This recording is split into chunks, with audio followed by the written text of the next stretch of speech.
What is the greatest obstacle that stands in the way of having a peaceful marriage between a husband and a wife?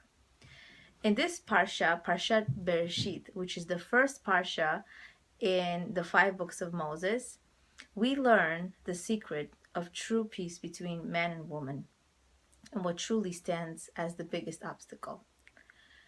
The insights are taken from Rabbi Yemima Mizrahi's book, Yemima Mizrahi Speaks. The Torah life is all about boundaries. We learn how to behave, we learn how to talk, we learn how to do certain mitzvot. It's all about boundaries. Now, boundaries are both encouraged, and Hashem, our God, also tells us how to be flexible with boundaries. We want to be stringent with boundaries when we have to follow certain rules, halachot, in Judaism.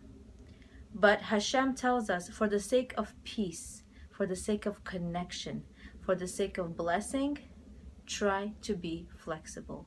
Flexible with your husband in order to bring true peace in your marriage. Now, the balance isn't always so clear. Where do we draw the fine line and when? This is a true challenge. We have to understand that a man and woman has the greatest potential to bring divine providence between them and to dwell amongst them in their midst. But why is it so hard? Why is it so difficult for them to achieve this peace? It all began when Adam and Chava existed. She was told, we were told that Chava ate from the tree of knowledge, and she made Adam eat from the tree of knowledge. And in this way, both of them were cursed. So I quote, Hashem said, I quote, "I will greatly increase your suffering and your childbearing. In pain, you shall bear your children," end quote.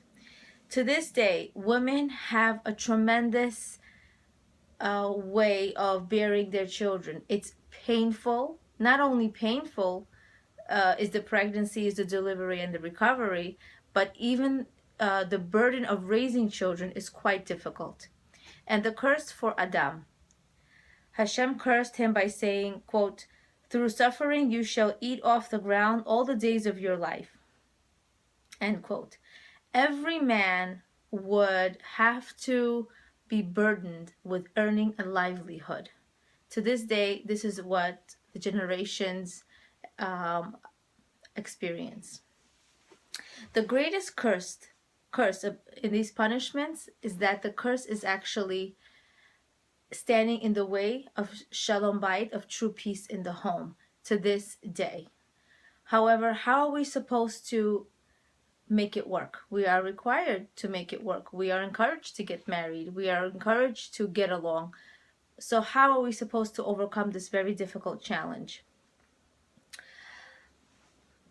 We have to understand that in this example, this is the example where Adam and Chava basically did not embrace the boundary of Hashem, our God, telling them, do not eat from the tree of knowledge. They overstepped the boundary, they acted upon their impulses, and now we are suffering till this day.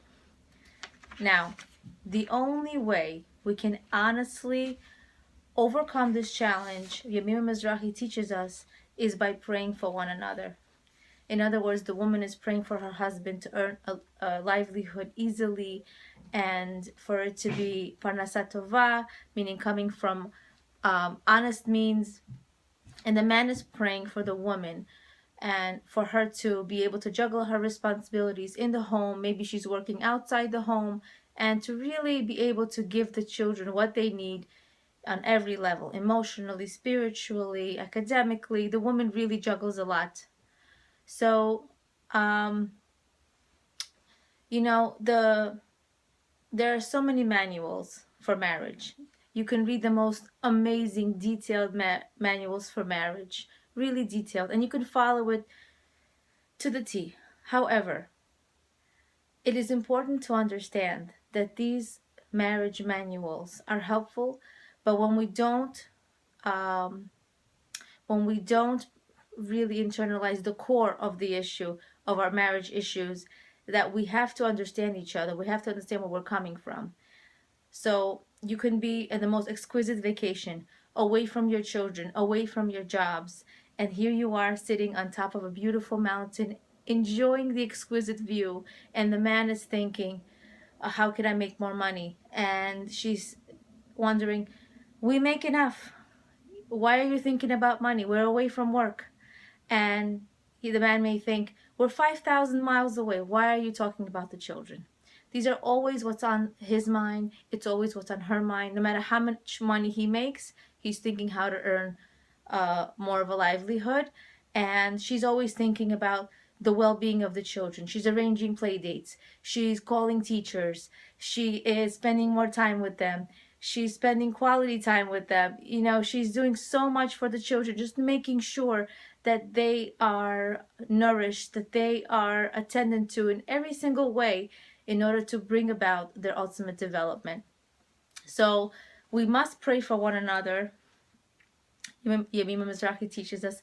So I daven and I pray, may we merit to daven on our husband's behalf so that we can bring the divine presence into our home. I'm going to leave you with a practical tip.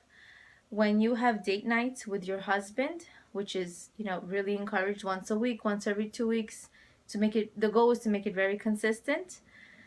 It's really easy to fall into talking about, the children or our jobs. So to make it kind of helpful, I usually print out insightful questions online, or I think of some, so I discuss it with my husband on our date nights. So this is such an idea that you can use for yourselves as well. If this is helpful, I'm really glad. I hope you have a fantastic day. Leah Abramov, being and becoming.